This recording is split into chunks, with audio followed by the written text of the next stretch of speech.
They even dressed us the same. My mother said that it was easier for her just to buy two of everything. Sometimes it was the same clothes, but in different colors, a red top for me, and a yellow one for my sister, for example. When they did that, we swapped the clothes, so that they still couldn't tell us apart. Not even our parents could tell us apart. Our school teachers never could. And then there were our names. It was crazy. They called us Edie and Evie. Even our names were almost identical. Two peas in a pod, they called us. Two drops of water. Sometimes, we could hardly tell ourselves from each other. At least, when we were small. But as we grew up, things began to change. Everybody thinks identical twins are, well, identical. But if you're a twin, you'll know that it's not true. Physically, yes, we were almost identical. I say almost, because there was the birthmark. My sister has a very small brown spot on her left shoulder. I don't.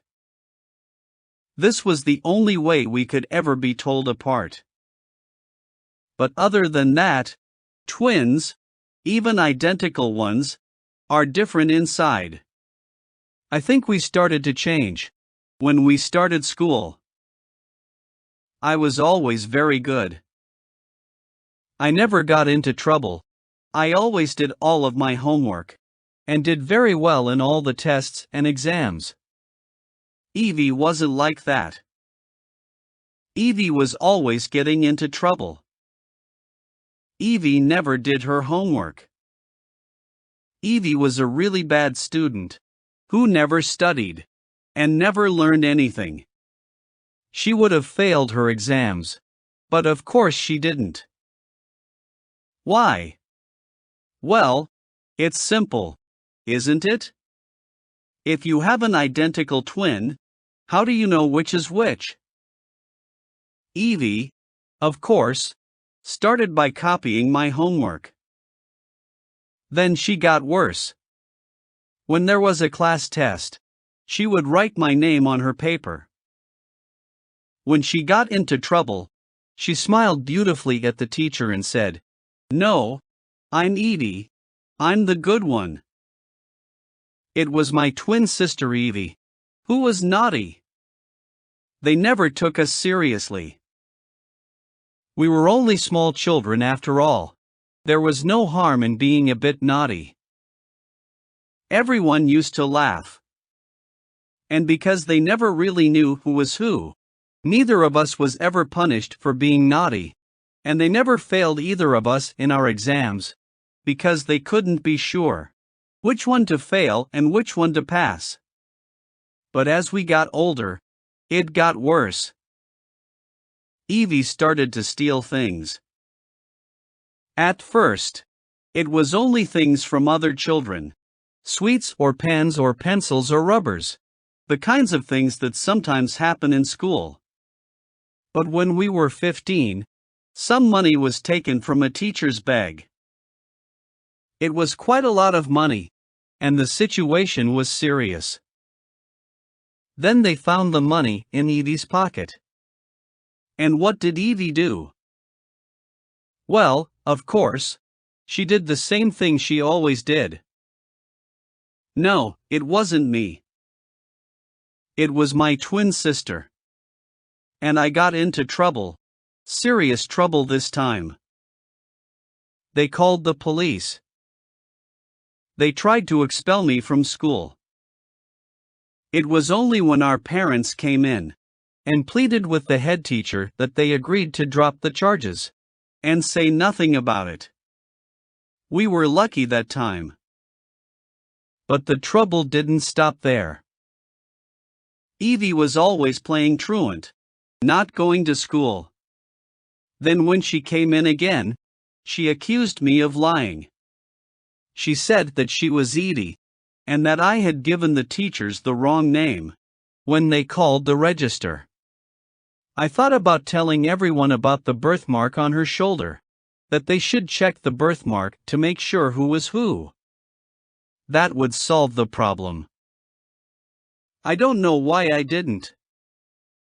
Identical twins are always very close, and even though I knew she was bad, I didn't want to get her into trouble. Perhaps also because I knew that trouble for her also meant trouble for me. After we left school, I began to worry more. I got a job working in an office. It wasn't an interesting job, but it was okay. I worked hard in the office, I did well, and was going to get a promotion. Evie, on the other hand, did nothing. She never got a job. She used to come and ask me for money.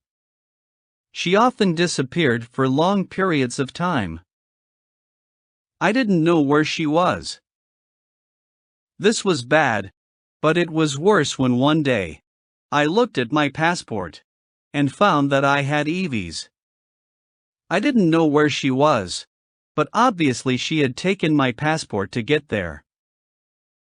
Wherever she was, and whatever she was doing, she was pretending to be me.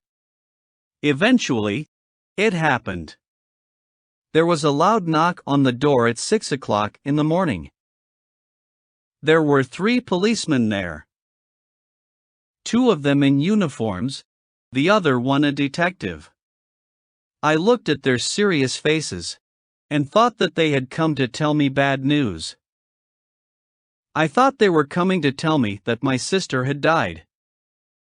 But it wasn't that. They asked me to come to the police station with them. I understood that I couldn't say no. They said that they didn't want to arrest me just yet, but that if I refused to help them, they would arrest me. Of course, they asked to see my documents. I had to show them Evie's passport, and tried to explain that I wasn't really Evie, but that my sister had taken my passport. When I got to the police station, Evie was there too. They had already arrested her. Well, I say her, but of course, they had arrested me. As far as the police were concerned, they had arrested Edie. That's what it said on her passport, and that's who she said she was. There was a long list of charges against her. Fraud and smuggling drugs. She told the police that she was really Edie, and that I had changed the passports. Edie, me, who had a perfect alibi. Edie hadn't been to any other countries. She went to work every day. It was Evie who was the problem, she said. The trial lasted for days, with even the judge and the lawyers getting continually confused about who was who. Eventually, they convicted her. 10 years. I still go to my job every day. I'm still free. I never go to visit my sister in prison.